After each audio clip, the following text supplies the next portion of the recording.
I'll be buried in my grave before I become a slave, yeah. That is what I heard them say way back in the day. I'll be buried in my grave before I become a slave, yeah, yeah. But it seems like since that day, yeah, we have sorely changed.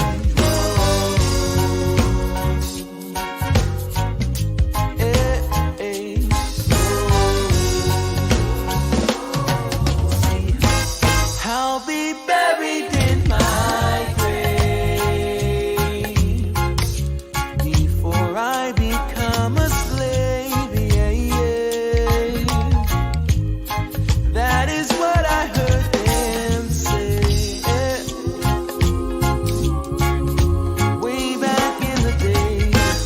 I'll be buried in my grave, yeah, before I become a slave, yeah, yeah, yeah. But it seems like since that day, yeah, we have sorely changed. Whoa. Hey, hey. Whoa, oh, oh, oh, oh, oh, whoa, oh, oh, oh, oh, oh. And now, live from beautiful Myrtle Beach, South Carolina, you're watching My Fellow Americans with your host, Spike Cohen. Hey everyone, welcome to the show. Thank you so much. Oh, thank you. Yes. Thank you. Thank you so much. Thank you. Clap if you believe. Yes. Thank you so much. Thank you. Thank you. Thank you. Welcome to My Fellow Americans. I am literally Spike Cohen. I am so happy to have you here tonight with me, Spike Cohen, who did not die in Hurricane Florence. I'm so happy to be here, and I'm so happy that you're here with me. If you are watching this, please hit us up. Feel free to comment with any questions that you have for me and my guest. I have a guest this time. I actually have a guest. Wonder of wonders. Comment with any questions that you have, or just comment with your opinion, and me and my guest will let you know if you're right or wrong. Be sure, if you have not already, please hit us up on Facebook, YouTube, SoundCloud. Subscribe to all of those things. The last thing that you or I want is for you to miss even one moment of me, Spike Cohen, or of Muddied Waters Media, Matt Wright as well, but definitely of me, Spike Cohen. So be sure to hit us up. If you subscribe on YouTube, hit the bell. You have to hit the bell. It is apparently crucial that you hit the bell. So please hit the bell. Go on to YouTube, hit the bell. Don't do it right now. Watch this, but then hit the bell later. I'd like to thank Muddied Waters Media, as always, for this opportunity for me to be in front of you and to share my show with you. I'd like to thank Zephyr Hills for this water from either the Crystal Springs of Florida or apparently many different springs in Florida this could have come from. Beautiful Florida Zephyr Hills water. Thank you so much. Bulavanaka. Thank you again. And as always, my intro and outro music for this and so far every episode of My Fellow Americans is by the wonderful and illustrious Joe Davi, Jodavi. Hit him up on Facebook, SoundCloud, Bandcamp. He's on the Bandcamp. Get all of his stuff on the Bandcamp. Shout out to Tehran Turks' mom and him. And this show is in memory of my late mother-in-law, Naomi Powlett. She, today would have been her birthday. She was a very sweet woman, a devoted mother, a incredibly hard worker. I have nothing but good things to say about her. She raised a wonderful woman in my wife, and I am so grateful for that. She is missed every day that she's gone. We love you and miss you, Naomi, and happy birthday. So guys, my guest tonight he's an absolute legend, frankly. He is the creator of the Voluntaryist comic book series. He is one of the founders of Anarchyball. He is the originator of the TaxationIsTheft viral campaign. If you are one of my followers, you know how obnoxious I've been with the TaxationIsTheft memes for the last, 2 or 3 years now. So you can thank Jack for that, my guest. So, ladies and gentlemen, please join me in welcoming my guest and libertarian superhero, Jack Lloyd. Jack, thank you so much for joining the show. Oh, of course. Thank you, Spike, for having me on. It's my pleasure. Yeah, I'm so glad. We actually had you booked for the show that didn't happen because I had to run away from a hurricane. And then I just totally dropped the ball in planning anything last week. So I ended up just eating dinner in front of the mic, in front of the camera for an hour. So this show will be a definite improvement from that. So thank you for that. Oh, of course. I'm just glad you survived, without getting washed away. That would have been tragic. I did survive, and it would have been tragic. Thank you for acknowledging that. I'm very, very happy to not be dead. As I said on my show yesterday, I have MS, and then there was a hurricane, so that's technically a comorbidity. I could have died of MS in a hurricane, and that would have been horrific. But that didn't happen, so thank you. So I've been following your stuff for years, and it's a real honor to have you on my show. So I'm very, very happy to have you on. Oh, no, my pleasure. I enjoy hearing your funny commentary, so. Thank you. So you, like me, are an anarcho-capitalist or ANCAP, voluntarist, libertarian, anarchist, or whatever, right? Oh, yeah, absolutely. I consider myself voluntarist, with a preference for, you can call it anarcho-capitalism or just, Right. Capitalism. But yeah, pretty much dead on. Yeah. So the first thing I usually ask my guests is how they got where they are politically. So how would you say that you became a libertarian ANCAP voluntarist? Was it a kind of a steady evolution of your beliefs, or was there some kind of an aha moment? How did you get where you are today? Well, I had this accident where I tripped and hit my head, and I awoke with No, I'm just kidding. Different story. No. Bitten by an anarchist spider. Yeah. And I was bitten by numerous types of radioactive animals, No, but yeah, it was actually I'm gonna start saying progression. that's going to be my new answer. Yeah. It was actually, that would be pretty convenient, right? If we could just use, a certain Just type bite of creature. people with spiders. One bite, and immediately you're like Nice. taxationist. If only, right? Yeah, that'd be good. But yeah, it was a development of my own kind of intellectual journey through school when I was an undergrad. I was in a history class, and we were learning about the American eugenics movement and the case of Buck v. Bell. Right. Harry Buck was forcibly sterilized. That kind of opened my eyes to the nature of government and made me kind of revisit everything that I was, brought up to believe, because I was like, if I didn't know about this, what else didn't I know about? Like, why isn't this talked about more? The eugenics and forcible sterilization in the U.S., which, some 60 to 70,000 people were forcibly sterilized. That's pretty insane. So that kind of what led me on that path. And then, a couple Alex Jones videos here and there, and and the gateway drug to true libertarianism.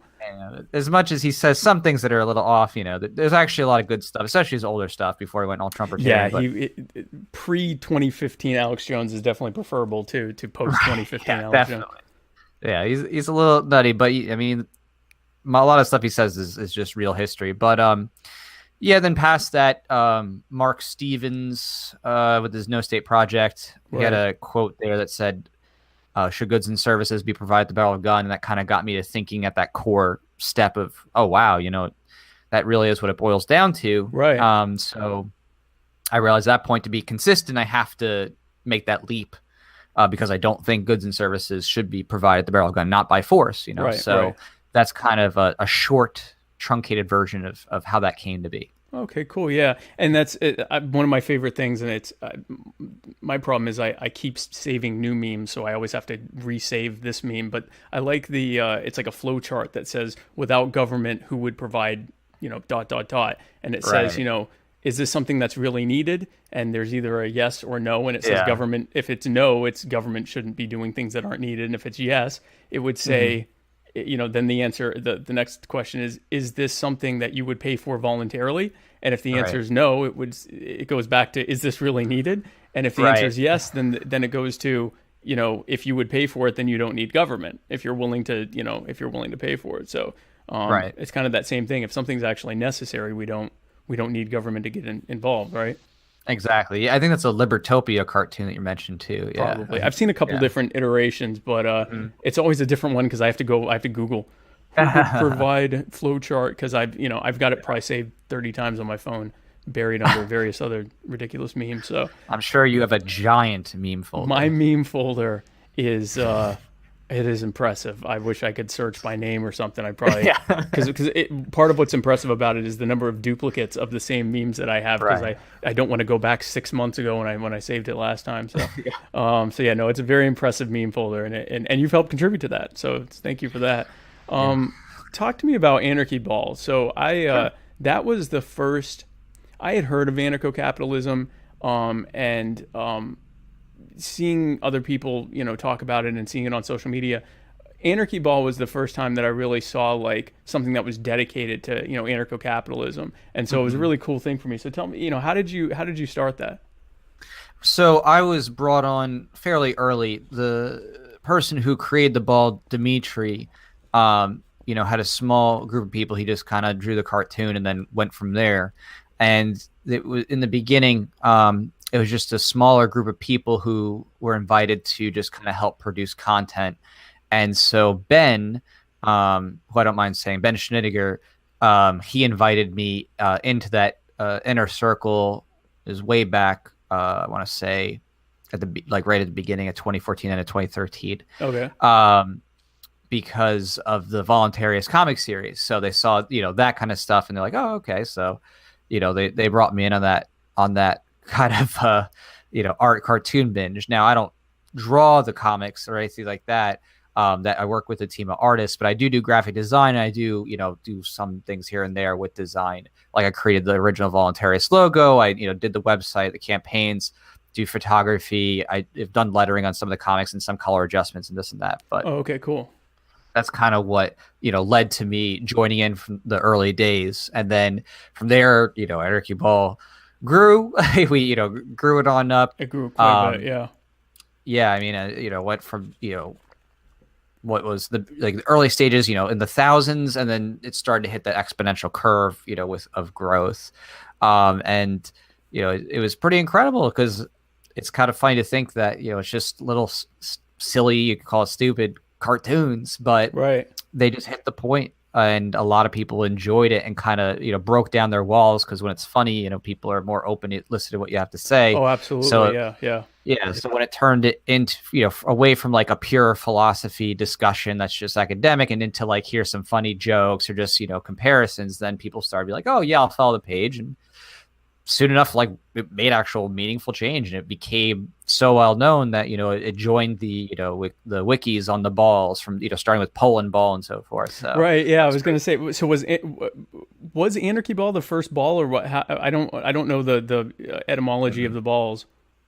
Well, I mean, Anarchyball is the first ball within Anarchyball. That is the the genre. But in terms of ball comics, no, there was other ball comics that came first. Oh, okay. In terms of like nationalities and countries and stuff like that. Okay. Dimitri created on the heels of those other balls. Okay. So then, because I know, like, some of my favorite ones are when Anarchyball is interacting with, I guess Ancom ball or Agorist ball or all these different anarchy. I guess all the different anarchy balls and occasionally America ball shows up and right. So that's funny to me. But so and then I guess around that same time was when the whole taxation is theft. I guess we call it a campaign. It wasn't really it didn't really seem like an organized thing. It kind of came out of. I didn't know where it came from until I saw that you had shown how you were one of the originators of it. That it just sort of came out of nowhere all of a sudden. Like one taxation is theft meme. I mean, there have to be thousands of them at this point. How did that start? Well, it started because I was reading some criticisms of people saying, "Oh, the rhetoric's too extreme, saying taxation is theft or extortion, that's just too extreme. You need to tone down your language. You're not going to do any outreach."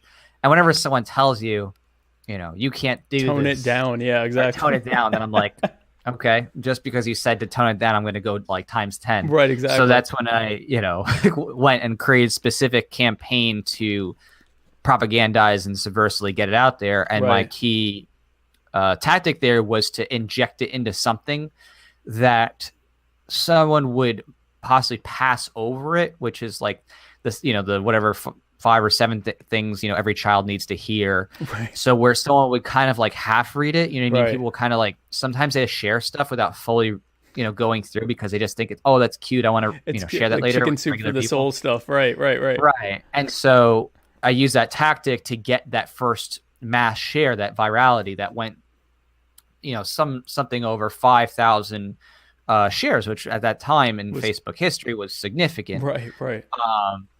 And that's kind of what triggered that whole, butterfly ripple effect of people being like, oh my goodness, because, now it got on their plates where it wouldn't have normally because they might have shut it out if they just saw it alone. And then, Because their 68-year-old grandmother just shared it thinking it was, something about, I said this to my kids too. It didn't. Right. Yeah. They didn't read all the way through. So that started and then just pushed it and pumped it after that point. Because I was like, you know what? That is pretty much the most simple, bare bones way you can possibly get people to think. Like really just putting is, it in there, boom, right in your face. You got 3 words. You can't ignore it. You know what I mean? By the time you've looked at it, you've already thought about it. You know what I mean? You scrolled past it. You can't ignore it. You've already read it. Right, it's over. right. So that's And kind of the idea. And it's intuitive because it is theft and everyone knows that. And all of the preconditioned crap we've been told about, but we need it for this and that. We all know we're being robbed. Like we all know that it's not voluntary.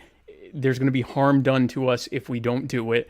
It's, totally mandatory. It's happening. It's being done by people who, I don't know anyone who says, they might like a particular politician, but politicians as an abstract idea, I know very few people are like, yeah, politicians are great. So we all know, it's going to politicians, it's going to things, some things that we might, some people might like and some things some people don't like, but there's no choice as to where it's going to go and that type of thing. So everyone knows it's theft. So to see it like that, and it's crazy how prolific it's gotten. I've seen, it was interesting during the whole, the tax cuts debate from last year.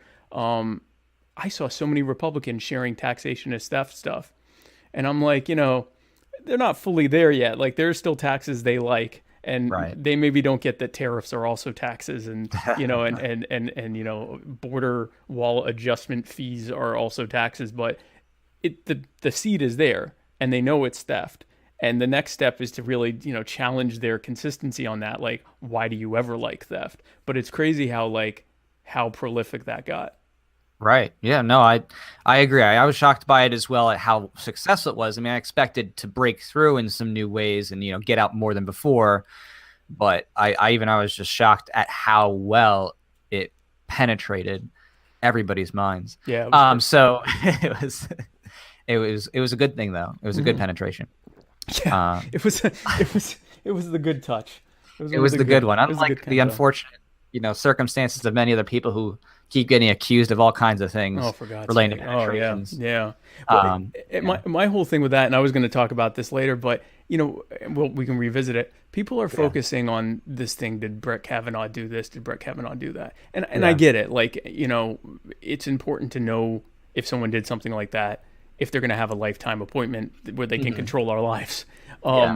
There's 2 aspects to that. One is, hey, maybe we shouldn't be giving lifetime appointments to people to control our lives if the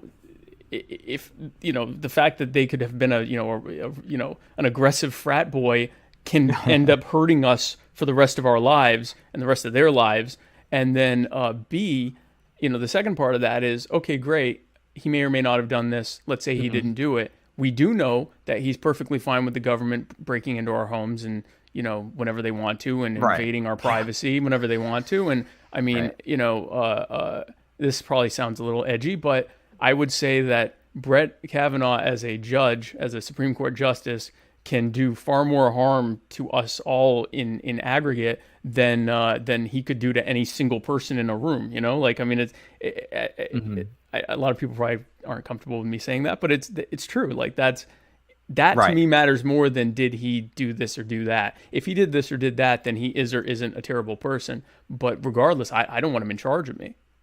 Oh, of course, yeah. I mean, and that's just the whole like silly thing is that no matter what, whatever the weirdest allegations that arise, come up with him, it's just the fact of the matter is that nobody should be doing what he has done in terms of the legal field and what he supports and accepts. I mean, the stuff he's proud of doing, right? Right. Yeah, I mean, I'm more concerned in the general sense, of course, of the things that he has done in terms of supporting mass spying, war, theft, on a colossal scale. Of course, it doesn't take away from anything that may have really happened in terms of abuse and harassment. It's just that's a just as more, if not more important, going forward piece of information to consider. But of course, that's just being ignored for political theater. Because it's more sensational, right? Right. But I will say, go ahead. Oh, I am glad, though, in a sense, that it is reaching this point because it is becoming near impossible to be a politician these days because now everybody's getting, railed for any little thing they've ever done. That's a good point. And it's, you really almost have to be like groomed from birth these days in order to even become a politician and like be pretty much a psychopath. Because I was going to say, you have to be completely unrelatable. Right. There's no way with everything that there is now in terms of surveillance technology and images, and you're just not going to escape it. Something you did in the past is going to come back to haunt you because it's so easy for anybody to just rally up mass accusations on Twitter or provide actual evidence of something you may have done in college or this or that. So I do appreciate the fact that it is becoming really hard for anybody to just get into government in the first place. That's a good point. Right. Yeah, one of my Facebook friends had said something along the lines of, I fully support every person who tries to join the government being accused of rape and having their confirmation or election held up as a result. So if it's applied universally, then we might be getting some. We've been trying to figure out. We've been trying to figure out how to across the board, baby. Exactly. Like we've been trying to figure out. We've had this debate on how to achieve statelessness. Do you go the agorist route? With black market economics? Do you go through violent revolution? Do you do it through the ballot box with the Libertarian Party? It turns out you just accuse them all of rape. You just have mass accusations of rape across the board. And they effectively are. I mean, they're going to be raping our wallets and raping everybody That's the out thing. here, military and everything else. So the TSA, right? That's all rape there. That's sexual assault.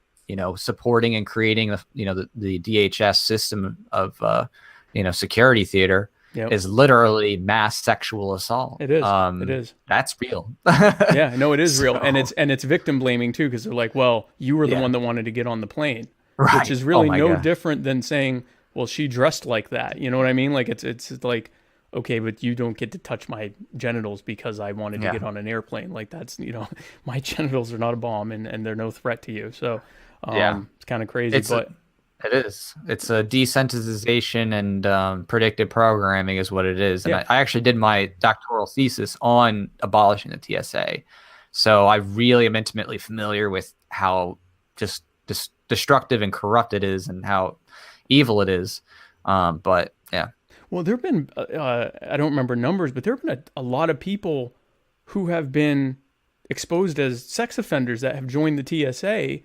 And I think, well, yeah, if you're a sex offender, what else would you want to do but have the opportunity to randomly touch people wherever you want with little to no stated reason and oversight? That's where I would go. That would make sense. Yeah, and there was a recent court ruling that said it was one of the federal districts, the appellate districts, that said you have no recourse to sue TSA agents for their conduct. It's pure political process. In other words, if they mess you, too bad. You better just petition the government to change something. And it's like, which means nothing will happen. Yeah, I mean, to me, when I saw that, I was like, this is some next level. Like this is absolutely disgustingly insane. There's nothing you can do about it. Yeah, it's insane. It is insane. And it, they keep pushing it further and further and further, and that's why I like taxation is theft and that kind of stuff, because instead of staying within their Overton window of what's acceptable to talk about, you just go way over here and you're like, no, this is what, and you say something that's so intuitive that they can't challenge it. It's not theft. Well, how is it not theft? And okay, so I don't have to pay then. If Right. So that's really cool. So the Voluntaryist comic series, that's actually, I didn't realize it's been going on a few years, right? Yeah, it's been going on since 2012. And it's, now I'm doing the origins issue chronology, so I'm going through the kind of basic story and going straight forward from here. In the past, I was trying to make the story, and then there was some tumult with trying to get funding and this or that, so I kind of just decided to do some future verse and appeal to try to get more of an excitement about the story. Right. And then that kind of led to more engagement, and then I was able to go back and start back at the beginning. And that's what I've been doing now, is starting with, here's the beginning origin story, here's the actual canon tale. Right. How it started and everything. So you actually, because you recently did a crowdfunding campaign that was successful, right? Yep. Yeah. The most recent one was for Origins 2, and that was the most successful to date, fully funded, highest number of backers, highest percentage funded. So, I was ecstatic that it That's reached that awesome. level. I was, floored, because, I'm already working in a paradigm that's very small, right? I'm appealing to people who have to kind of at least like liberty to Right. begin with and be Right. okay with reading that. And, and it's the superhero genre, so I'm in a niche of a niche. So just that alone is actually pretty cool. But at Comic this book point, fans that are also, libertarian, or at least libertarian leaning. right, you have to like it enough to support it, kind of thing, and that's tough because not everybody likes comic books. They have other enjoyments. So, I actually am impressed, and it's kind of, in my opinion, from what I've seen and studied, just reading my metrics over the years, it's hit that throttling point where it's breaking past just being for libertarians and voluntarists. It's starting to actually get some kind of indie comic fanfare, people who are just interested in indie comics alone, who are following the page and stuff like that, and who are keeping up with it. So I thought that was kind of cool, and that was always the goal anyway. Is it was always meant to be something that I wanted to make as a real story, that it's not pure political propaganda or something like that. It's meant to actually be a story, just like any other Right, hero of course. story or comic story. But the difference is, and this is the groundbreaking element, is that the foundational norms are voluntarist norms, as that's the ethical underpinning for good versus evil. As Whereas opposed to democratic ideals or, American greatness or something like that. right, exactly. American exceptionalism, American nationalism is the greatest motif among the major publishers in America, Marvel, DC, and it has been historically, actually. And it's really funny when people complain about oh, you're too on the face with your messaging, and I'm and I just pull up pictures of the comic covers of Marvel and DC from the the 30s, 40s, 50s, and it's them holding flags, saluting presidents. Oh yeah. Saying to obey the law and all this other stuff, saying anarchy is chaos. I'm it was always political. DC, Marvel always actually had a political undertone, an American nationalism undertone. Superman was fighting the Nazis, and all this other stuff. Oh please. So yeah. I'm I actually fit much more in with the traditional comic history and genre with what I'm doing than people realize. Yeah, absolutely. If you think about during the World War II period, they enlisted Mickey Mouse and Donald Duck. My dad was talking about how Mickey Mouse was fighting the Krauts and Donald Duck was in the Navy fighting the Japs. And it's to say, this is a whole rabbit hole we can go down with, I don't want my sports to be political. Okay, well, why is there a massive government anthem, theme song pageant that everyone has to stand for with, military jets flying overhead? But let's not get political. So no, absolutely. Art in general, it tends to be political, and the comic book and cartoon genres, especially like you said in the pre and during war days, they were pure, and the post-war days were, that was Cold War propaganda. That was how, how hat tip for being against communism, but that was very strong, leaning on it. And in recent years, I guess it's kind of shifted towards, like I was saying, democratic ideals and human rights, and sort of more of a moving away from sort of the traditional, neoliberal, anti-communist, anti-Nazi, pro-America message to being a, sort of a internationalist, progressive thing. And a lot of the nationalists are very upset that they've moved away from that. And I'm you guys started this. You started this gateway that it's this, political indoctrination for little kids, and now they're using it. So, goose and gander. Right, yeah, and definitely, Marvel and DC, they tried to appeal to the SJWs and cater to them. Oh, yeah.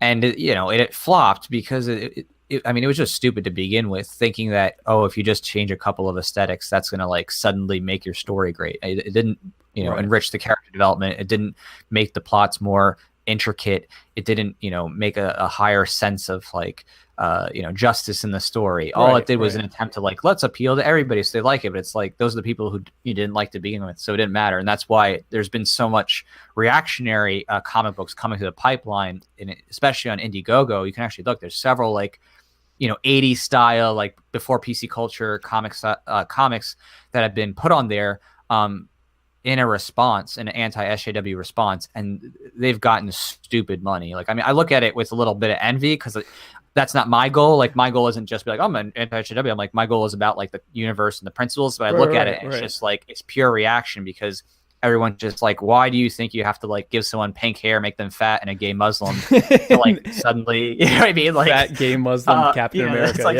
yeah. They're like, and they're so strong, and they never trained in their whole life, but now they're so strong. I mean, it's just, you know what I mean? They make up the most absurd aesthetic changes that add no material intelligence to, the plots or the characters, or even, social commentary. It's just bland. Well, it's sort of the comic book version of a Tumblr post where, everyone got up and applauded afterwards.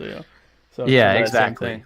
But so for those who aren't familiar with the comic series, give me let's say a, I don't know, 30-second one. You can give as much time as you want. Kind of a Cliff Notes version about what the Voluntaryist is about.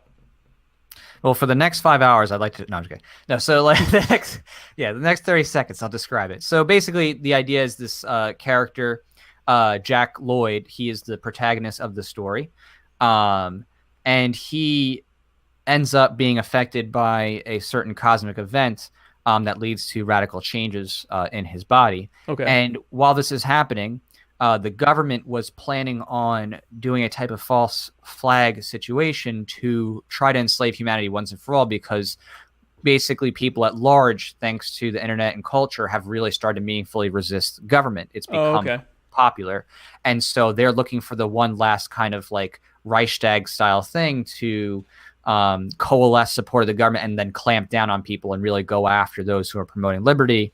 But this cosmic event kind of throws a wrench in their plans, and the development of the characters and what takes place after this event is what, drives the story.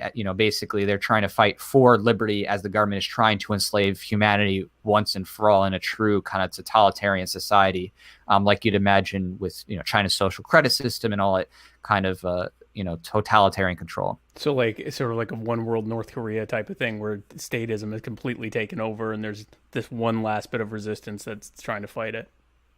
Exactly. Yeah, there's this last bit of resistance as the government, because the government knows that people at large are privy to the lies because of, the internet and, mass alternative media that, the government really is, manipulating. So they have to go to extreme measures to try to, finalize a clampdown. That's very interesting. And so, so that's what the Origins is, or is that what the original was? That is the story. So the origin story is that tale, and the other issues I had were either like mock-ups of, like, Futureverse stuff, or a story that comes in a little bit later. But it was just kind of to give people a sense of what it would be about, and then I kind of honed in on the vision and honed in on the mission with the canon story once I rallied enough support and got the artwork together so people can really see it. And kind of get it, because for a lot of people, especially at the onset, it's hard to wrap your mind around it. Right. But once I got some of those bare bones down, then people kind of saw it and like, oh, okay, I get what you're doing, and then then I got on board. Cool, that's really cool. Yeah, and it's like you said, there's a lot of reactionary stuff out there. There's almost like an alt-right comic, if not alt-right, then conservative, reactionary. We want our old style comics back. Right. So that actually kind of presents an opening for you, right? Because there are people that are already pissed off at where mainstream comics have gone and are sort of going despite their plummeting sales. And that sort of gives you an opportunity like, hey, you're all wrong. Come follow me. That's sort of how I've looked at it, with this podcast, that, yeah, I could be real popular by, inciting Muslims and stuff like that. But this kind of provides an opening for people that are sick of, the Young Turks or CNN or, that side of things. And they, you now have this opening of people that are, questioning everything to begin with, and you can kind of, take advantage of that. Exactly. Yeah. And, I didn't take advantage of it to the extent that, I try to pander to the anti-SJW crowd, even though that would be a very low hanging fruit. But I do try to focus on just really making that foundational norm in the comic consistent, and not being afraid to use a higher level language that goes into things that, really parallel what's going on in the world. I really, whenever someone reads the comic, I want them to actually question what's fact and what's fiction in terms of real world parallels. I think that when you read it, it will actually make you wonder as you read, like, wait a second, is this actually real? Like, is this a real program? Is this, because you're going to find that that's how I interweave it. I actually rely heavily on some very scary things that are corroborable with government tyranny, spying, manipulation, and so forth. That are actual real things that are happening, right? Yeah, it's not meant to just simply be pure fantasy. It's meant to actually make you question what if it is actually just, comic superhero lore, and what if it is actually something that is paralleling, the real world. Right. And when you're doing this, you're having to sort of, as I had to do to myself when I would be challenged by libertarians and especially ANCAPs who would say things, and I'm like, you hate America and you don't get it. And I'm like, man, I really don't have a rebuttal to what they said. And so it took me a lot of, kind of deprogramming myself a lot. And that's sort of what you're doing. And for a lot of people, you're deprogramming years of government schooling and, of indoctrination, of conditioning that, whether they're from the right or the left, they've gotten this sort of authoritarian indoctrination since they were little kids that, if you're in trouble, find a policeman, and, and moving your way up to, eventually, before you know it, you're on the internet explaining why it's okay to, walk into someone else's apartment and shoot them. And, she was confused, like, okay, great. So that's not a reason to shoot someone. So, that comes from years of indoctrination and schooling. And something you talk about a lot is sort of and I'm not sure the difference between, so you call it unschooling, and I've seen that before, talking about unschooling. What exactly does that mean to you, unschooling? Is that just sort of, is that like a homeschooling thing, or is that just the idea of kind of deprogramming what they already learned in school? What does that mean to you? Sure. So unschooling, another way of thinking about that is like self-directed education, is this concept that young people are already fully capable of directing their educational path, in that they are already naturally curious. They're already naturally wishing to know about the world, to decode things and interpret things and analyze things. And the best way, that is the most ethical and effective way to bring out that natural curiosity, is not through threats of force, shame, grades, putting young kids into classes, going hour by hour to the tune of a bell, but rather through letting children have the freedom to explore and play uninterrupted, because learning and play are actually synonymous. When you're playing with your environment, you're learning about it, you're exploring, you're taking it apart. And what parents do in that situation, or if the child's at a self-directed or unschooling kind of learning center or co-op, is there is a resource, there is a guide, there is a mentor, there is someone to help provide things to spark curiosity, but they're not there to be a judge, and tell them whether they're A or a B or a C or an F person. Right. They're not there to dictate what they're supposed to do hour by hour, moment by moment. Rather, they're supposed to be there to, with nonviolent communication and loving support, help kids bring out their natural gifts and talents, and help them whenever they have questions or whenever they are not sure about where to find a resource for a certain thing or whatever. So that's kind of the mentality there, is fostering a natural love for learning that already innately exists in virtually all people. So that's kind of the unschooling or self-directed learning mindset. And by doing that, you're also no longer teaching them that threatening people, judging people, using sometimes physical or corporal force against them is not an effective way to get someone to do something, like, or even an acceptable way to do it, which is sort of the subliminal message that they get in authoritarianism, including in government schooling, which is that I can make you do this, and it's okay. It's effective to whatever level it's effective, but more importantly, it's okay that I'm doing this to you, which therefore it's okay if you do this to someone else. Right. So the hidden compulsory school curriculum is that the government can ethically and effectively centrally plan people's lives, because that's what school is, central planning. Oh, yeah. It's the idea that certain people, just because they're older or bigger than you, are the authority by default, and whatever they say should trump your emotional needs, should trump your physical needs, should trump, your psychological needs. And if you say you want something different, then there is something wrong with you. You're dysfunctional, you're abnormal, you should be punished, you should be put in detention, you should be put on Ritalin. And that's the schooling environment. The schooling environment is if you don't fit within the certain frame of educational bureaucrats within roughly what amounts to a couple weeks of comparing yourself to people of the same age group, that there's something fundamentally wrong with you. And that's one of the most insane and sick mindsets that has destroyed young people for generations now, because it teaches young people that they are basically worthless and should be used by others, that their individual aspirations don't matter compared to the collective, and without reason, somebody else's values and version of what's best for their lives should always be favored and by force. So that's why you unsurprisingly have generations of kids growing up thinking that the state is ethical, that the state is the solution and the savior, and that violence is the proper and ethical solution for getting what you want out of others, as long as it's done through the law. That's okay. You can steal as long as you do it. Yeah, the appeal to authority and legality. And the crazy thing about that standard that you were talking about, that if there's something fundamentally wrong with you if you don't fit the standard, is that no one actually fits that standard fully. So sure, everyone has what they say, the thing that needs correcting, or in other words, what makes them unique. But no one actually fits that standard, which means everyone is being brought into this institution, which is what it is. It's an institution to be corrected. It's really the first exposure that every one of us has if we've gone to a public school, which I went partially to a public school.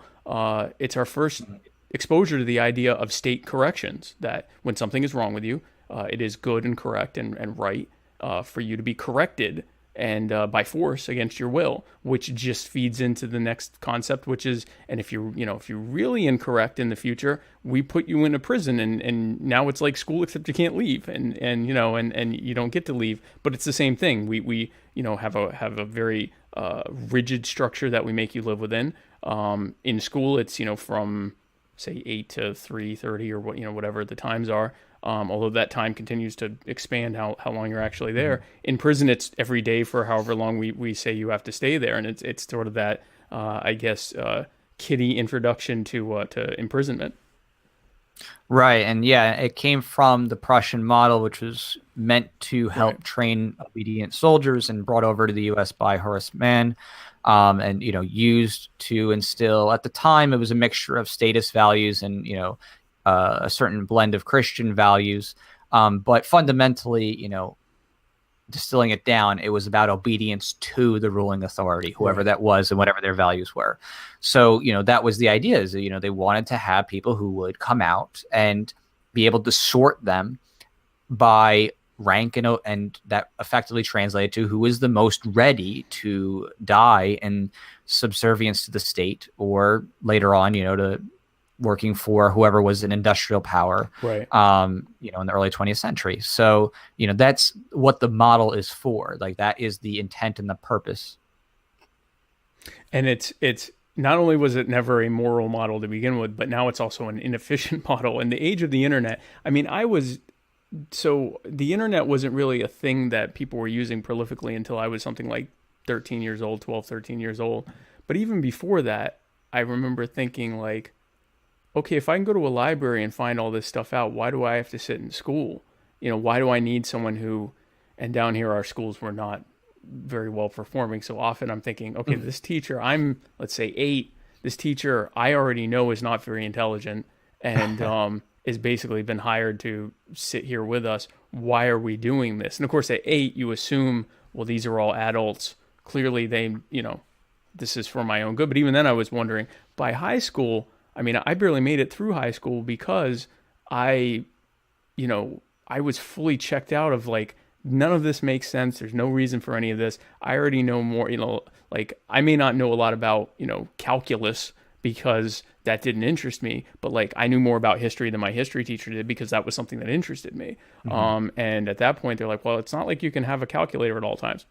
I got a calculator in my lap and a calculator right here. So, right. And how often have you used your trigonometry if you haven't? And there are people that are really into that, and you can guide them to that, and they can become engineers or, coding people or whatever. But for the rest of us, that time could be better spent on us learning the life skills that we're actually going to need and use, which, this generation of millennials and the generation under that, they don't know how to read a clock. And there's like so many things they don't know how to do because now the model has shifted towards teaching them progressive values. And so they know all about, feminist dance theory, not so much about like how to change a tire or things like that. So it's not just an immoral model, it's an inefficient one.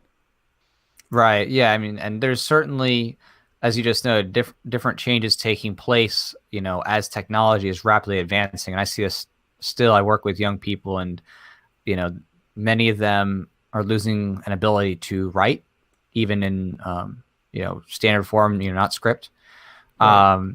Losing the ability to even type, because they don't need to type anymore accurately. They're on their tablets or cell phones and they can speak into it. Yeah. And I've watched it. There's a disintegration of those certain skills. And on one hand, it's like, at first it's like, I'm, a little unnerving because you're like, oh my gosh, can these people be able to do anything They one write day? a But letter. Right.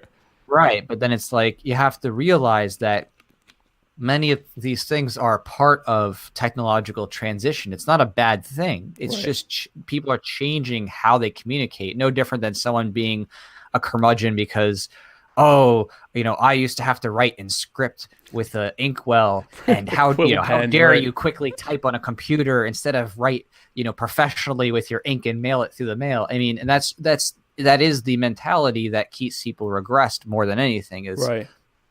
Holding on to inefficiencies out of fear, not for a rational reason, not for a specifically applied reason, but just out of general fear. And I think that comes from a schooled mindset. The schooled mindset is, if you don't know this, you're a dummy. If you don't There's do well in something this wrong test, with you, you're right. a dummy for life. Right. You're stupid. You got to be, okay, you're not as good as the A people. You don't get to go to the honors dinner. It's this mentality of a constant state of fear, instead of accepting the fact that there's so much knowledge and, it's so inconceivably huge. And even the best polymaths in the world can't hold a candle to computers, that can have a borderline artificial intelligence, because it's not true artificial intelligence, but computers that are beating people at all kinds of trivia and tests and, games. And it's just recognizing the reality that you're not going to be able to know everything. Obviously, it seems like it should be obvious, but school makes it seem like as if, you know this and now you know everything now. You went to school. Right. It's just not true. I And have an honor. people I have a master's in XYZ. It's like, well, you don't know everything about that, right? Right. Yeah. A PhD is literally just, a little nugget of sand, on the beach of time. That's Right. what it boils down to. And when you come to accept that, and you come to realize you don't have to be knowledgeable at every single thing, you don't have to be, a polymath who knows, a whole bunch of different things. You can just focus on doing the skills that work best for you, and making that market, ready. You could just have so much inner peace. And I think that's also, tying to the dysfunction of school, is that there's this mentality of, if you're not, a straight A student, you're just going to be a bum, and it's just not reality. It's not reality. It's not reality. The richest person on earth, or often the richest person. He kind of, I guess Jeff Bezos is now, but Yeah. Bill Gates dropped out of college. Right. Zuckerberg, he dropped out of college. Yeah. Bezos, I'm not 100% sure of. There are people that are only high school graduates. I don't think anyone could accuse Trump of being the most lettered person out there. And I mean, he's, extremely wealthy. So, I mean, not that wealth is the only barometer for success, but when you're a billionaire, it's certainly a barometer for success. There are plenty of various, and at levels that, aren't, millionaires or whatever, there are plenty of successful people that, they weren't honors, they weren't necessarily even good at school, but they were very intelligent at specific things, and they went on to do very well in that because they didn't listen to people telling them, well, you need to get you need to get a degree in this or a diploma in this before you go and do what you want to do. Yeah, I completely agree. And one of those streaks of success that I've consistently noted is that some of the most successful people are the people who recognize that they didn't have to put in all the check marks of every single thing in education in order to be successful. They had to focus on what their vision was and work toward that. And one of my first encounters with that, because, I was like a straight A student, honors, did very well, standardized tests, all that other stuff. But one of my first experiences that kind of like opened my eyes wide was I was at my undergrad UF, and there was someone who created a video game company. They had middling grades. They had like bottom C grades in their program. Right. But it's because they didn't care about it. They were just there, but they were busy building a physics engine that they sold for $10 million. A gaming physics engine. Screw your and it was grades. just, I'm going to go be a millionaire. Yeah. Right. It just was one of those, it was a wake up call to me at that time. I didn't fully envelop it at the time. I still needed more learning and self-knowledge, but it was my first wake-up call of realizing, oh my goodness, like, if you're going to be successful, it's not about just appeasing other people for the marks. It's about appeasing the market. And that's the big difference. There's a big difference between getting good marks and getting good at the market. Oh, definitely. Yeah. And that's something that I think is lost because of the schooled mindset.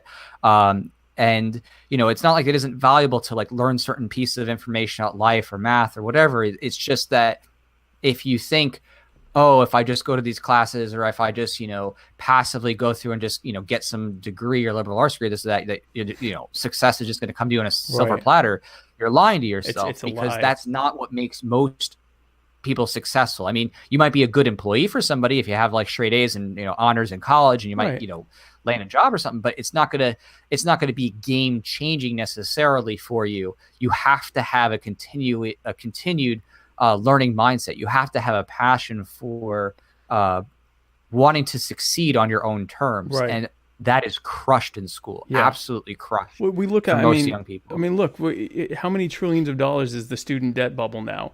So that people can have a ridiculous amount of education in what is often not a marketable skill. And even worse, even if it is a marketable skill, they don't know how to market that skill. And so they show up and now they're a barista, or they're, at Starbucks, or they're, working fast food, or they end up there are many people that end up successful in a career that had absolutely nothing to do with their degree.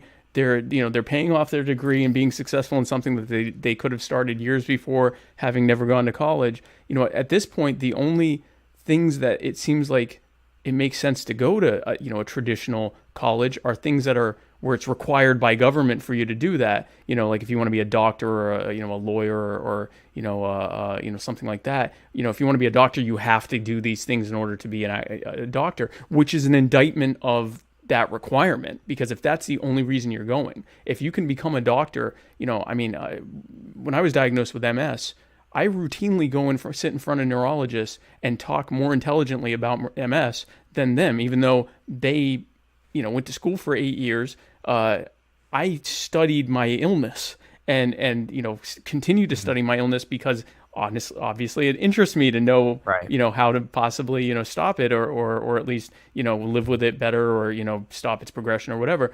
And so that's what, your passions are what are going to guide you, not a requirement. So that's an indictment of that system. So this kind of feeds into something else that you talk about a lot is, and I guess it starts, I'm not sure if which is the chicken and which is the egg, but they sort of work together in tandem, which is, the authoritarian style of parenting as opposed to gentle parenting. Now, well, first of all, let me give you a chance. How do you define gentle parenting? So, like, peaceful parenting is Or an peaceful active. parenting, sorry. Oh no, you're fine. You're fine.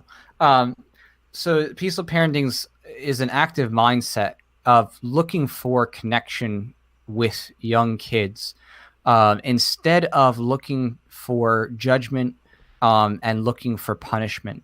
And with that looking for connection, a parent is actively engaged in seeing how they can talk to their child, reason with their child, and be a loving support with affirmation and with questions, instead of relying on threats, ultimatums, and ultimately violence in order to get what they want out of their kids. Right. Yeah, and that's kind of the core of it. There is it's a psychology, and it requires a bit of self-knowledge work to even do. You have to understand your own hurts from your childhood and the ways that you communicate with others before you can effectively do it. Because if you don't, you might end up saying hurtful things or acting out in anger, if you haven't worked through those things. But once you've mastered that kind of self-control to some extent, then it's an application with kids, and always actively looking for ways to reason, to be peaceful in your communication by, instead of calling names, or asking things in a way that kind of shames a child, or makes them feel lesser of a person. That's kind of this psychology and mentality that's applied within peaceful parenting. Okay. Yeah. And so this is one that and I'm not a parent, so full disclosure there. I have dogs, and it's a lot easier to deal with dogs because they are dogs are really good with structure. You don't have to reason much with them. It's sort of like sit, and they learn that when you say sit, they sit. So it's a lot more binary than with another human being. My exposure, I guess if you could call it that, to gentle parenting, peaceful parenting. So I've seen it applied with mixed success, and that's why I have a few questions. And I guess my two biggest things are, one, how do you reason with a 8-month-old, or I guess not 8-month-old, but a 1.5-year-old or a 2-year-old that's screaming no and isn't fully that the part of their brain that is processing reason and things like that isn't fully there. It's really a lot of feed me going on, as opposed to you're not dealing with the full nuance of a person that quite yet there. And then my other question is, or they're just so full of energy that the nuance is lost. And then my other question is, I have seen people who have done or maybe they're doing it incorrectly, have applied the idea of, because let me take another step back. I'm not sure that there's ever a reason to hit a kid. I was only a handful of times ever hit, and it was always in anger. There wasn't really any direction going on there, and so it was, it happened a handful of times, and it is what it is, and it's not uncommon for kids to say that. So I'm not a fan of it. I'm not sure that that's ever there. But then I've seen where people take it to the next step and say, there's no grounding, there's no, or it seems like sometimes very little discipline. And I've seen these kids that are nightmares. They're 8, 9, 10 years old, and you can't even ask them to do something. They figured out that their parents aren't going to do anything, and they sort of have taken advantage of that and run roughshod over it. What are your thoughts on those two things? Is it being done wrong? Am I looking at it the wrong way? What are your thoughts on those two questions? Sure. No, that's a great question. So the first one about specifically reasoning with a child before they, may have the ability to kind of talk with you or speak with you, especially if they're, just past infancy, heading toward the toddler stage. Right. The first part is to think about young children and to remember that they're new consciousnesses to the experience of life. And much of what they're doing is trying to figure out their environment. They're trying to understand what are sounds and, what is hot, what is cold, Right. what is taste, what is They're still learning basic foundational stuff. Right. And so very often when you're dealing with helping a child overcome these, pains or misunderstandings of their environment, there can be attempts to reason to talk with them, but understandably, there's going to be a large portion that's not necessarily going to register with them yet. They're too young.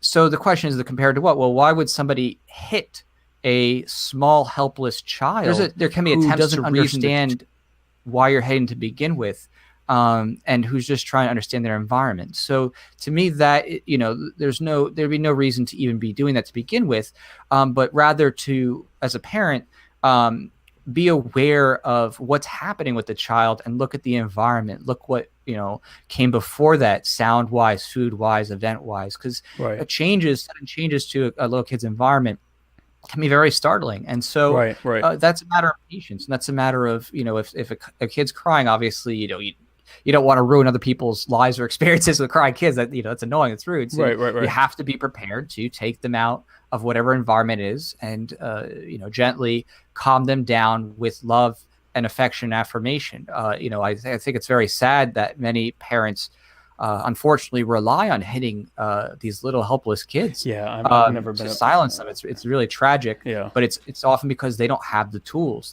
No one ever taught them what was done to them. Exactly. Right. They're continuing on that path of violence, and of course, violence, quote unquote, you could say, works. Violence, of course, gets obedience. That's why with slavery, whipping their backs, that works. Of course, violence can get a result, but the question is what are the consequences and what are the ethics? And just like the very deleterious, damaging aspects to physical violence, whether it's the body or the brain, there's going to also be consequences later on in life psychologically and how they respond to other people and how they treat others. And that's what kind of encapsulates that. And I could get into more of the hard science and the amygdala and of course. But that's how I'd view that. And then on the other part with what it sounds to me like I hear negligent parenting, not peaceful parenting, because it's a mix of peaceful and negligent. Peaceful parenting doesn't mean no consequences. And a lot of people have that misinterpretation, or they themselves don't really understand what they're doing. But no, it's not no consequences. There are absolutely consequences that peaceful parents implement. But most often how it's done is that peaceful parents are giving their kids such a life worth living. I'm not saying, they're buying them Ferraris or something. I'm saying in terms of love and attachment and opportunities for, engagement and for affirmation, affection. A peaceful parent gives their child it in such a way that the withholding of that is itself a terrible thing. And peaceful parents that I have seen who have learned the methods of peaceful parenting and applied it consistently, and that's a key part is the consistency. Are able to get that resonance with their children because they have been consistent in how they treat to begin with. And so when they withhold whatever it is, maybe it's going to a movie or going to a certain event or some type of nice thing, they are then able to have a child understand that there are consequences for their actions without just yelling at them and hitting them and things like that. And where this becomes difficult, I think, for a lot of people is that if they're working with kids who already had lots of harm and abuse or had other dysfunctional communication, it's much more difficult, especially a child of divorced parents and things like that. Now you're dealing with more layers of psychological harm and trauma that have to be overcome. That would be the case no matter who it is, no matter who you're dealing with. If there's some other type of trauma or harm, you would have to figure out how to give that love and affirmation so that they feel secure in their attachment to their mom and dad. So that's what it really boils down to. And it's to just simply say that peaceful parenting is not easy. It's not an easy task.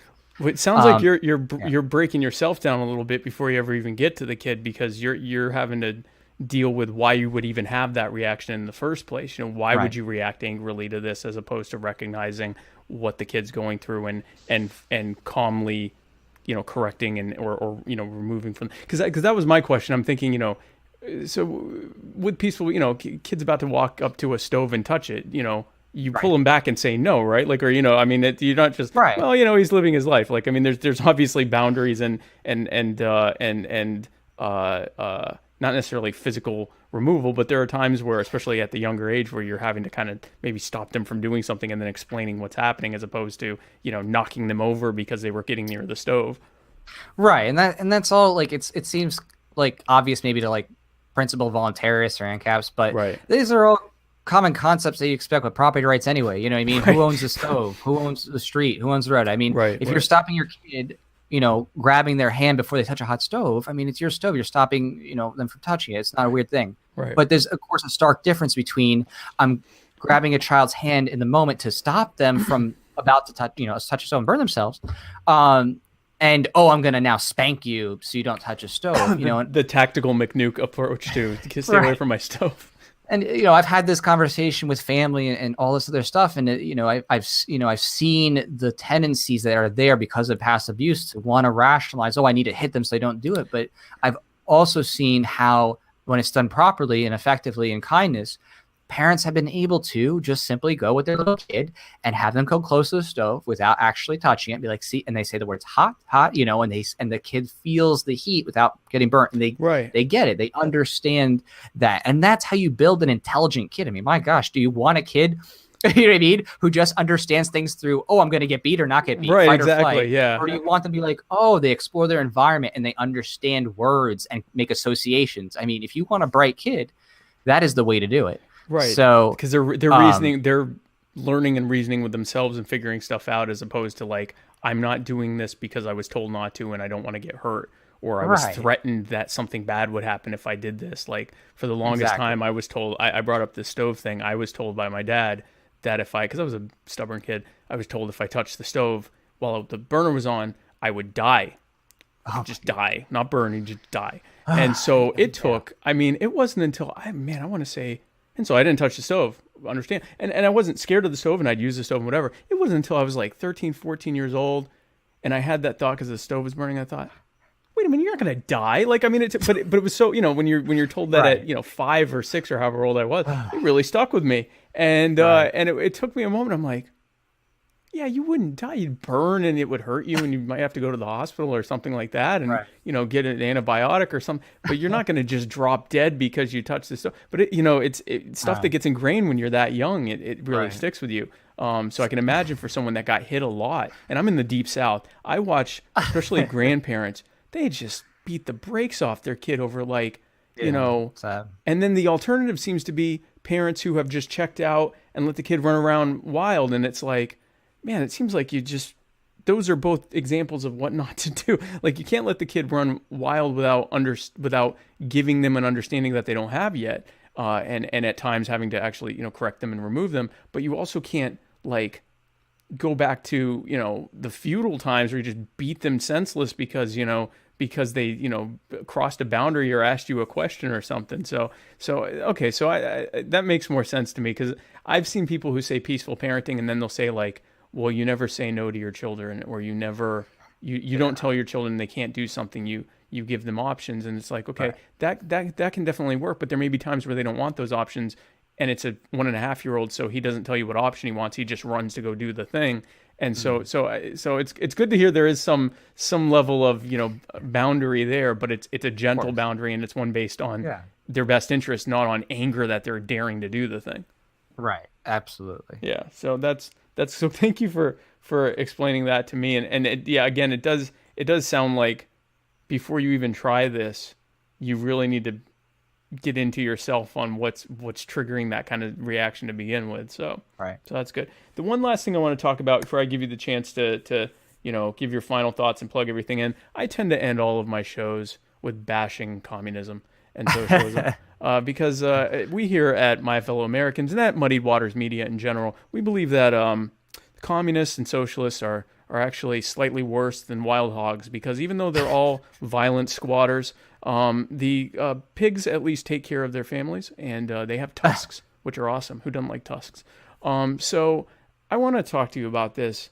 because it gets discussed on Anarchyball and just in libertarian circles in general. Libertarian socialism, or libertarian communism, anarcho-communism. The idea that if the state is removed, we'll all just voluntarily group into these collective hierarchies. So, yes, the term libertarianism originally was coined by socialists, who ironically don't believe in property. So I guess it's ours now, and we homesteaded it, or however they say. Talk to me about. It seems like, and you can just as easily say it with these identitarian alt-right types, Austro-fascist or whatever they call themselves. What is this tendency of authoritarians in general and socialists and communists in particular, who seem to glom on to libertarianism and try to make it their own? Where do you think that comes from? Well, I mean, they're just holding on to, I think, their identitarian politics, because by and large, when it comes to communism, socialism, the people who tend to like those things, get really into them, are very much into into them. Yeah. Yeah. They're more into, they're very much into the literature, right, and the heroes of that, you can say, that blend of thought. And in a lot of ways, they very often get wrapped up into it, almost I would say, like getting wrapped up into Star Wars or something like that, where they become so focused and wrapped up in it. They're having these micro debates about different flavors of communism or socialism. Right. They often can't even speak about the principles of the economics without just directly, citing or quoting them, because, for them it's like this holistic identity wrapped up in those people and in those writings. And I think when you attack, that it's that's their foundation, that's their belief ground system, right. They don't, because it doesn't have a material, I guess you'd say, ethical outward application for them in the real world. Because they're not really applying this day to day by and large. They live in what's a mixed economy, and right. They're not exactly, rent isn't theft, and they don't have a means of production to seize, and they're not working with each other by and large. The socialists haven't gotten together and redistributed yet, and the communists haven't gotten together and created a commune with a shared means of production, by and large. So, right. And usually when they try, most of those businesses actually fail. People try to do the shared, let's do a communist, bread or sandwich shop. They usually, meet problems with supply and demand. So to me, I definitely see a connection there, where the people who are very much into socialism, communism, are kind of literary buffs who are, big fanboys of just the texts and the authors. So when you go after that, it's kind of like their identity, because there's nothing, they can't really, by and large, again, there's always gonna be nuances, but right. They have difficulty arguing application, right? And that's right where we often find the differences with voluntarists and the people who are espousing those views, is when you get to say, well, let's look at the concrete detail of how this works in the world. How would this if play I out exactly? Give this person money, yeah, and and they say okay, and then they're stuck in this rut because they're holding up in ideological utopia in terms of everybody always has to agree for their ideology. Voluntarists, you don't necessarily need everybody to agree per se. Right. Just not to aggress upon one another. Just not to aggress upon. You don't have to believe in every flavor of this or that or exactly. social norm. Right. Whereas, the communists and socialists need you to, whenever everyone you get into has to hierarchy agree, which is what's crazy to me. And I'm sorry, I didn't mean to interrupt you. No, you're good. No, I like you said, they don't, and like you said, there is nuance. There are some ANCAPs that are similar, where they just, their answer is going to be, many paragraphs of Rothbard or Absolutely. von Mises or whatever. And they're, they're very cerebral in there. And that is sort of their way of answering that, or they haven't thought of it. Communists and socialists tend not to want to talk about application, or they'll bring up, they'll bring up Norway. because that's not also a mixed economy with Right. a somewhat centrally planned economy, but there's still some private ownership of means of production and a lavish welfare state that relies on massive exploitation of natural resources. That's clearly where communism is headed. Is we're all going to be Norway. But when they do talk about application, it almost is always very violent and is all the all the landlords are going to have to be lined up and killed, and the Sure. bourgeois, which is what the literature is. I mean, the literature is very the bourgeoisie are going to have to be dealt with, and the aristocracy is going to have to be dealt with, which is why every single communist revolution has been massively violent, not just from the beginning, but then even more so once the actual people get in charge, they become the new brutal totalitarians. Right. So it's very interesting to me that they do that, and that they're why libertarian. But I guess that's my question. Why libertarianism? Like, I could see why a communist would be drawn to the Democratic Party, because there's aspects of that's sort of like socialism light or whatever. I can see why the Alexandria Ocasio-Cortezes are being drawn to the Democratic Party, trying to push it to the left, or why on the other side the reactionaries, the alt-right people, or the alt-light, or the authoritarian right is drawn to the Republicans. Why are some of them drawn to people who are like, we don't want to do any of this, we just want to do our own thing and leave people alone? Is it that they really think what they're doing is true libertarianism, or is it that they see this as the one true pure opposition to what they're doing, so they have to sort of co-opt it?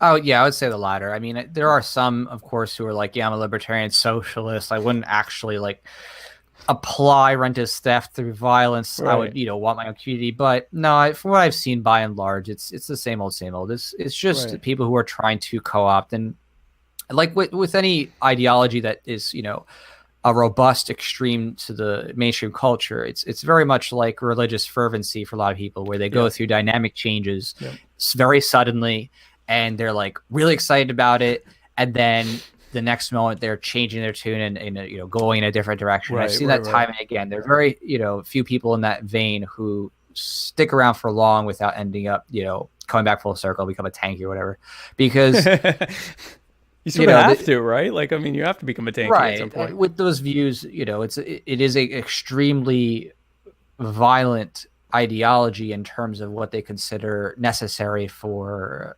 justice, in terms of who needs to be killed.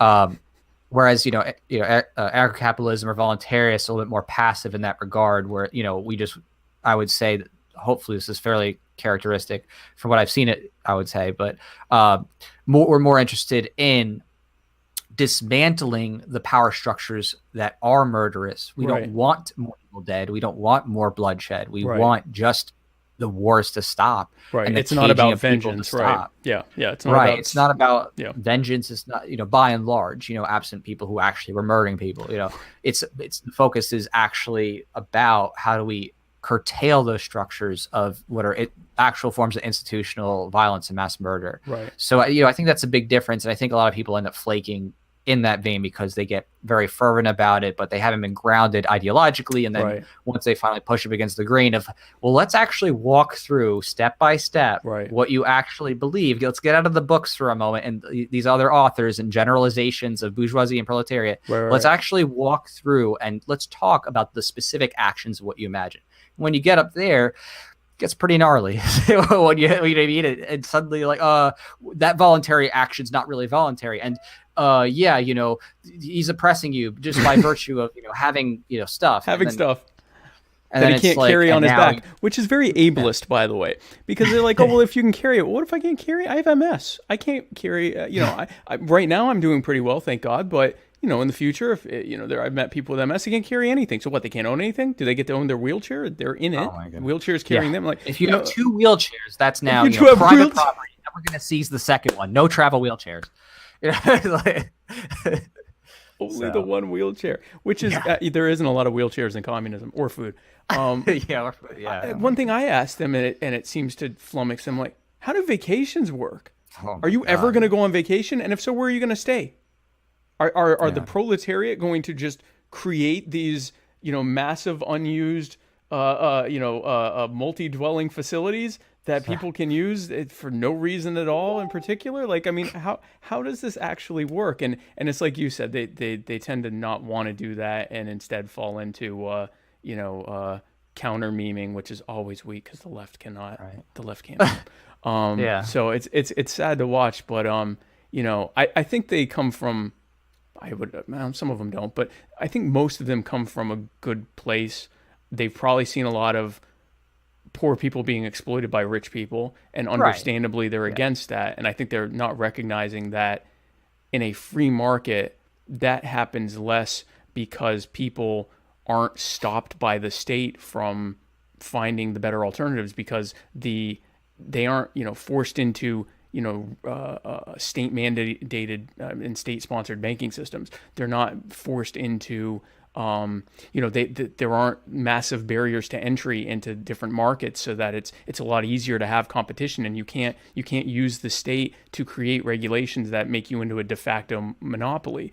So a lot of the things that communists hate about what Marx called capitalism, which is sort of this mixed economy, a statist system, in what we call capitalism, in a free market capitalism, those things wouldn't exist, or would be a lot smaller than they are now. But I think when you get caught up, like you said, in the literature and everything else, you end up where it's sort of like, you're like a really annoying Star Wars fanboy that, that is also violent, which again, the pigs are better. So that's very interesting to me. But Jack, thank you again for joining me tonight. And before I let you go, this is your chance to give us any final thoughts, anything that we didn't get to talk about or that you wanted to reiterate on, anything that you want to plug, any upcoming stuff that you want to talk about. The floor is yours, Jack, for any final thoughts you have. Awesome. Yeah, I got to hustle it up because I got some notices here that I'm supposed to go to dinner. But oh no, okay, yeah. Go ahead. You're good. It's been really good. I wanted to finish out strong. So if anybody wants to check out with what's going on with the comic, it's volcomic.com, volcomic.com, and you can link to like the YouTube, Facebook page, all that good stuff there. Right now I'm just finishing up the latest issue. It's running a little bit late, just because our primary artist, he got sick for a few weeks. But obviously, I'm always going to deliver, finish up strong. I can't wait to make the next issue, so I'm really excited for that too. Anybody who's out there, if you've ever been on the edge of thinking about what you could do for liberty, I just always give this idea to anybody who's like wondering how they can do something. Just think about your personal skills, think about what you enjoy most, and whatever it is, just apply it there. Whether you make a YouTube video about your love for guitars and happen to mention something about the Mises Institute in the comments, or in the blurb about it, or if you're doing something with food, or you do something with, if you're political, whatever it is, like whatever you enjoy. If you enjoy comics, if you enjoy whatever, guns, I mean, just somehow think about what you can do to inject that discourse within it, and live it. That's what it's about. Starting with yourself, get the self knowledge, do the self work, and keep that growth mindset. And that's what's going to really make big long-term change, because lots of people just flake out because they don't do that self-work, and they don't think about how they apply their principles to their life and their passions. Right. That's good stuff. That's great advice. I guess that's what I'm doing on this show, and I hadn't really unpacked that as to what I'm doing. I thought I was just egotistical. That sounds much better. Yes, if you're an egotistical narcissist, just use get a podcast. Right, Spawn did it. No. No, that's perfect. So don't go that far. Yeah, don't go as far as me, because I don't want to have to compete with you. Jack, thank you so much. If you can stick around for one more second, I'm just going to talk to you while the outro music's going, and then I'm going to let you go to dinner, because I definitely don't want to keep you from eating. But guys, thank you so much again for joining me, Spike Cohen, and my guest, Jack Lloyd, for this episode of My Fellow Americans.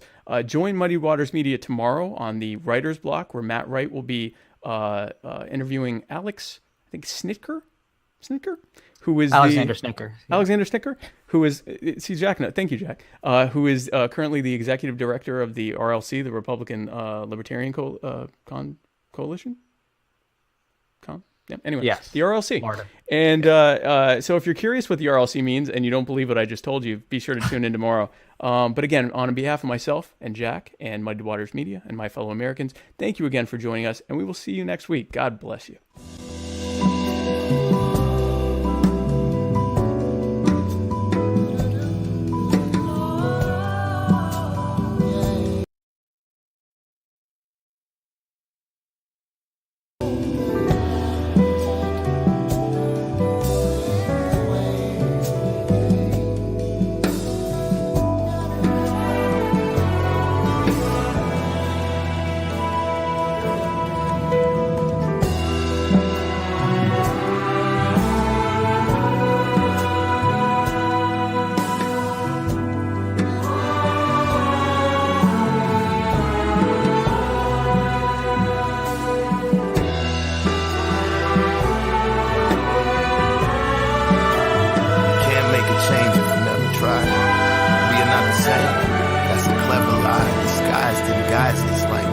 my skin with my friend.